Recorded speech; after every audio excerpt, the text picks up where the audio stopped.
नहीं सच्ची। मतलब ये एक क्वेश्चन के इतने सारे आंसर निकाल के आपने मुझे दिए हैं, यही जो क्वेश्चन मैंने अभी आपको दिया है।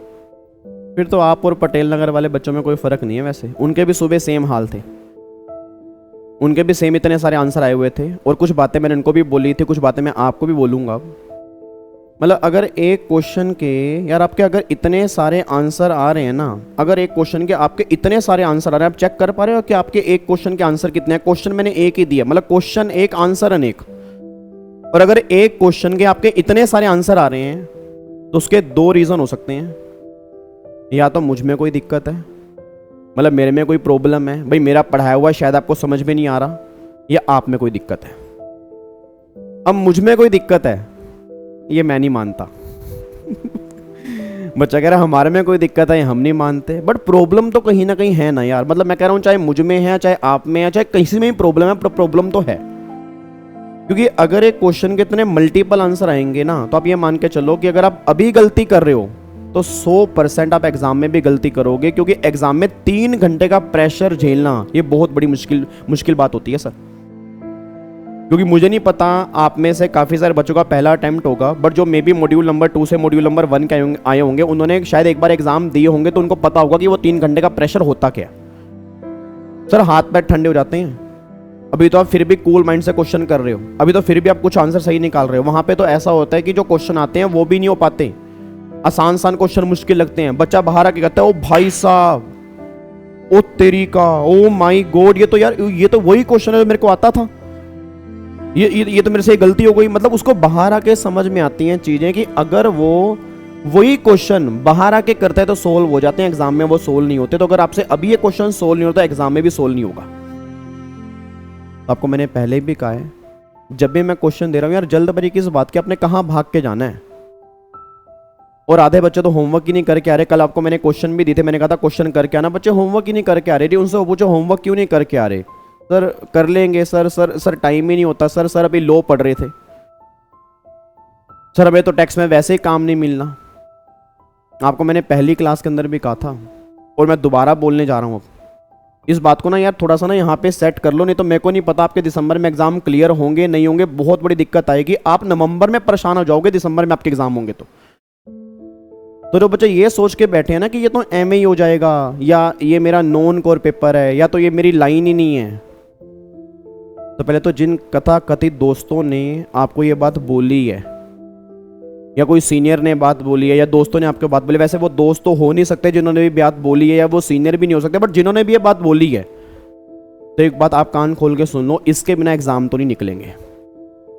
और अगर इस चक्कर में आप नहीं पढ़ रहे या सिंसियर तरीके से नहीं पढ़ रहे, तो आपको भुगतान करना पड़ेगा अक्टूबर नवंबर के महीने में, जब आप कहोगे सर आप बता दो टैक्स में पास कैसे होना है। मैं आपको पहले दिन से कह रहा हूं सर, इसको मजाक मत समझो, आप क्वेश्चन का लेवल चेक कर लो। और जिनके अब न्यू सिलेबस के एग्जाम है उनके लिए तो हाई अलर्ट है, उनके लिए हाई नहीं डबल हाई अलर्ट है। बड़े बड़े क्वेश्चन आने, आप सोल्व नहीं करोगे पूरे के पूरे नंबर कट जाएंगे आपके। आपने मजाक बना रखा है यार इसको। तो सिंपल सी बात है, जो ये मिथ आपके दिमाग में घूम रही है ना कि हमें पढ़ना नहीं है, ये तो हमारा नॉन कोर पेपर है, इसको तो बाद में पढ़ लेंगे, ऊपर ऊपर से पढ़ लेंगे। सर सबसे बड़ा मॉड्यूल इस बार का आपके टैक्स का है, मैंने आपको पहले भी कहा था। और इंस्टीट्यूट को पागल मत समझो आप, उसने अगर इतना बड़ा मॉड्यूल दिया है, उसके क्वेश्चन एक बार उठा के देख लो, बड़े बड़े क्वेश्चन ऐसे मिक्स क्वेश्चन डाले हैं, मैं कह रहा हूं सोल्व करके दिखा दे कोई। और जिसने भी आपको ये बोला है कि भाई ये नॉन कोर पेपर है, ये ऐसे पेपर हो जाएगा, उसने क्वेश्चन थोड़ा सोल्व करने हैं, उन्होंने क्वेश्चन सोल्व नहीं करने सर, वो तो कह के चले गए। उनका काम क्या था, कहना। अब वो तो कह के चले गए, पेपर तो आपने सोल्व करना है, पेपर तो आपने देना है ना, क्वेश्चन तो आपके सामने आएंगे, फिर याद कर लेना उनको वहां बैठ के। भाई साहब किसने कहा था ये तो बड़े बड़े क्वेश्चन आ रहे हैं, मिक्स क्वेश्चन आ रहे हैं, भाई सिंगल क्वेश्चन भी सोल्व नहीं हो रहा, किसने कहा था, उसके कहने का क्या मतलब है। तैयारी तो आपने करनी है ना, दिमाग आपका भी तो थोड़ा बहुत चलता होगा ना, या आपने दिमाग किराए पर दे दिया किसी को। तो मतलब सिंपल सी बात है यार, ये चीजें अच्छी नहीं है। और अगर एक क्वेश्चन के इतने मल्टीपल आंसर आ रहे हैं, और हम कितने क्वेश्चन प्रैक्टिस कर चुके हैं आप बताओ, और हर क्वेश्चन के बाद मैं कह रहा हूं कोई डाउट ना सर, कोई डाउट नहीं है, अगला क्वेश्चन मैं देता हूं, फिर इतने सारे आंसर आते हैं आपके। और एक अच्छी बात और बताऊं, ज्यादा डिमोटिवेट होने की बात भी नहीं है, ये तो शुक्र है कि आप ये क्वेश्चन कर रहे हो। अपने दोस्तों से पूछ लेना, भाई साहब उनको ये क्वेश्चन उन्होंने देखे ही पहली बार होंगे, सर जब मैं कई बार यूट्यूब पे रिवीजन क्लास में ऐसे क्वेश्चन दिखाता हूँ ना, बच्चा कहता है हमारे टीचर ने करवाई नहीं सर, ये कौन से क्वेश्चन करवा रहे हो। और जब क्वेश्चन एग्जाम के अंदर बंदे बच्चा बोलता है पेपर बाहर से आ गया, उसको पता ही नहीं है सरचार्ज वाला कॉन्सेप्ट भी अगर मिक्स क्वेश्चन आ गए नॉर्मल इनकम स्पेशल इनकम के, वो करने कैसे हैं उसको यही नहीं पता। चलो कम से कम आप कर तो रहे हो, बट मैं फिर भी कह रहा हूं तो ये मिथ अपने दिमाग से निकाल दो कि बिना पढ़े पास हो जाएगा। भाई साहब पढ़ना पड़ेगा, तरीके से पढ़ना पड़ेगा, कम से कम 40-50 नंबर तो लेने पड़ेंगे यार। मान लिया आपकी लाइन लो कि आप क्या दंडवत प्रणाम कराओगे क्या मुझसे, हैं? मतलब सिंपल सी बात है कि भैया कम से कम 40-50 नंबर तो लोगे या नहीं लोगे? या अपने पेरेंट्स के पैसे ही वेस्ट करने के लिए आए हो आप?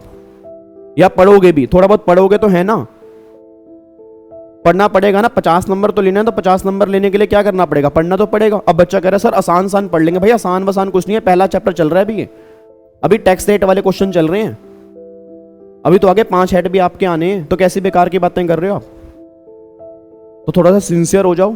दिसंबर में अभी भी टाइम है। एक गाड़ी के टायर कितना को मैंने पहले भी कहा था, अगर न्यू सिलेबस वाले बच्चे हैं ग्रुप 2 में आपके 3 टायर हैं, क्योंकि ग्रुप नंबर 2 में टैक्स है, और ग्रुप नंबर 1 में आपके 4 टायर हैं। तो अगर चारों में से एक टायर भी अगर पंचर हो गया, गाड़ी नहीं चलेगी। थोड़ी बहुत हवा कम होगी चल जाएगी, बट अगर पंचर हो गया तो बिल्कुल भी गाड़ी नहीं चलेगी। बस ये बात ध्यान देना। तो चारों पेपर इंपॉर्टेंट है, चारों पढ़ने जरूरी हैं। और अगर रैंक लेने हैं तो रैंक वाले बच्चे तो ये सोचते ही नहीं, उनका तो काम है पढ़ना। ये वही बच्चे सोचते हैं कि बस 40 नंबर कहीं से आ जाएं। और आपको मैं दिखाऊंगा बहुत सारे बच्चों को यही पेपर ग्रुप निकलवाएगा। आप मुझे याद करोगे, जब मैं उनकी मार्कशीट दिखाऊंगा ना, आप याद करोगे कि यही पेपर ऐसा होगा जो कई बच्चों की ग्रुप भी निकलवाएगा। ठीक है, थोड़ा सा सिंसियर होकर पढ़ लो।